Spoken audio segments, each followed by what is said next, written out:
Okay, so we're going to talk more about magnitude of vectors and the properties of the magnitude of vector v. So think about if we're talking about the length of the vector only, this is a scalar.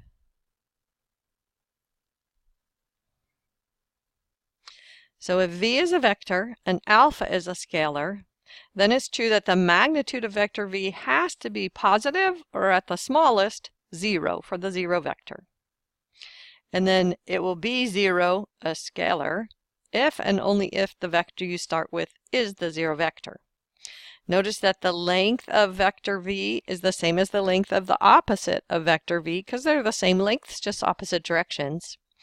And then this is also true that if you have a scalar multiple of vector v, then if you do the absolute value of the alpha and multiply that by the vector v, that will be the same thing as the magnitude of the multiplied vector alpha v.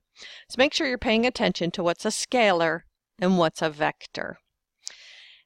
If the magnitude of vector u equals 1, we call the vector u a unit vector.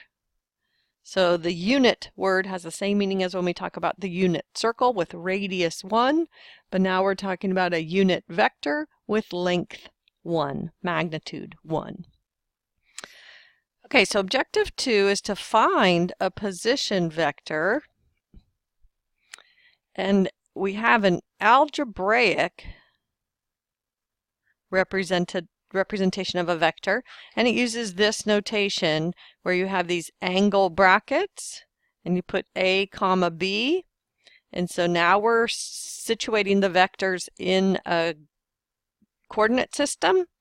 And if you have the vector 4, 3, it means start at the origin, go 1, 2, 3, 4 in the x direction, 1, 2, 3 in the y direction, and draw the vector that points to the point 4, 3.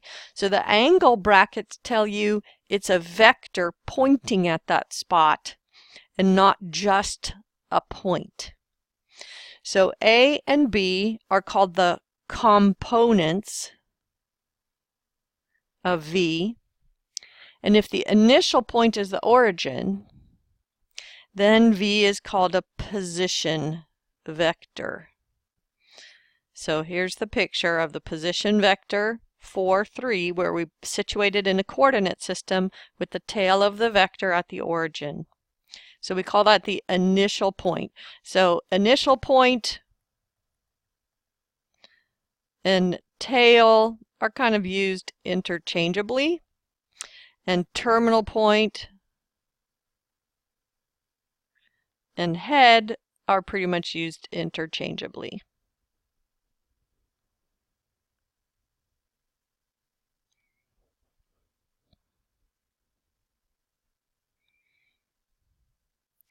Okay, so if we have an initial point, the tail of the vector, the part with no arrow, and a terminal point, also called the head, then the vector v that goes from P1 to P2, and remember the direction matters, that's equal to the position vector x2 minus x1, comma, y2 minus y1, and that's the position vector. So let's see why that would be. If I have point P1 and curved parentheses for points, that let's say it's 2, 3. So 1, 2, 1, 2, 3. Here's my point P1. And then I have point P2 that's negative 3, 1. Curved parentheses for a point, negative 3, 1. So here's point P2. So the vector from P1 to P2 goes like this. Well, can you see that we went down 2 to the left, 1, 2, 3, 4, 5. So we'd go negative 5 in the x direction and negative 3 in the y direction to make vector P1, P2, from P1 to P2. Well, let's do it with the coordinates now and say, okay, so P1, P2 vector equals x2 is negative 3 minus x1 is 2, comma, y2 is 1 minus y1 is 3. Sure enough, I get negative 5. Whoops, I can't count right. Negative 2. So does that make sense? Hopefully. Okay, so we have some practice here, and we'll work on this in class together. And this instruction set says write v in the form ai plus bj. So we need to be able to go back and forth between this format, which also equals negative 5i minus 2j, where the I and the j have to have hats on them when you're drawing them by hand. They'll be bold in the textbook. So these two ways of writing a vector are equivalent. They're just different formats. So the I hat vector is called a unit vector, and it goes in the x direction 1 unit. The j hat vector goes 1 unit in the y direction, the vector 0, 1. So ai hat is the horizontal component, this part right here, and bj hat is the vertical component. Okay, so we can add and subtract vectors algebraically now that we have an algebraic way to express them. So if we define the vectors in terms of their components, then everything pretty much works exactly how you'd expect. So here's vector v and here's vector w, so two different vectors. If you add them together, well, sure enough, you add their x components and you add their y components. So it might feel a lot like adding complex numbers. It's very similar. So v minus w is going to be the difference of the x components and the difference of the y components. And then if you multiply a vector by a scalar, you multiply each component by that scalar. And then we have the magnitude of v algebraically. It's the distance formula or the Pythagorean theorem, whichever way you want to think of it. So we'll do this together in class. Find this magnitude of v and find these other magnitudes. And then we're going to look at objective 4, which is find a scalar multiple and the magnitude of a vector. So I want to do this example in class, number 40, but let's do another one over here on the side of what if I have 2v minus 5w.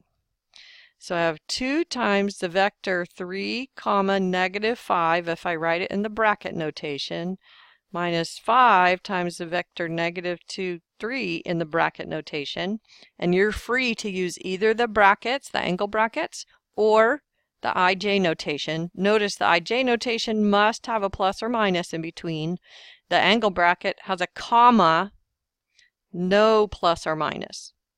So we learned earlier that if you multiply by a scalar alpha, it multiplies each component of the vector.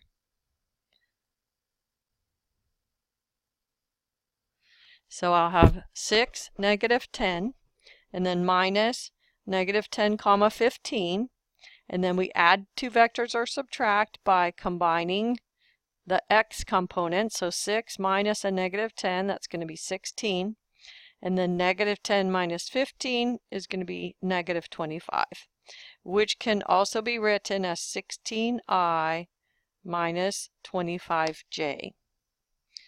So you can do the same thing with the ij notation. If you say 2 times vector 3i minus 5j minus 5 times vector negative 2i plus 3j, And you'll see that it's really the same work. It's just which notation you prefer. So I have negative 6i minus 10j plus 10i minus 15j. Then I combine the i's to get 16i and combine the j's to get negative 25j. So it's really whichever way you like better. So now let's see, how can we find a unit vector? And recall that a unit vector is a vector with magnitude 1. So if you want to create a vector, so you have something that's going in this direction, and you say, I want a vector in that direction, but I want it to have a magnitude of 1.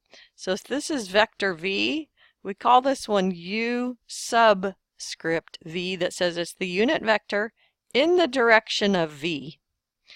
So if you take the entire vector v and you shrink it down by its magnitude, you'll get this unit vector that's going in the same direction.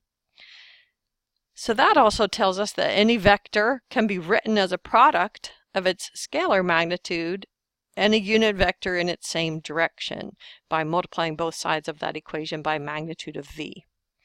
And continue to keep track of scalars and vectors. So we're going to do a practice problem where we find a unit vector in the same direction as v, and then we'll practice writing our vector in both notations. Okay, then objective 6 is going to be to find a vector from its direction and magnitude. And I'm going to pause here because this is going to be the longest video ever, and I want to make sure I don't run out of time.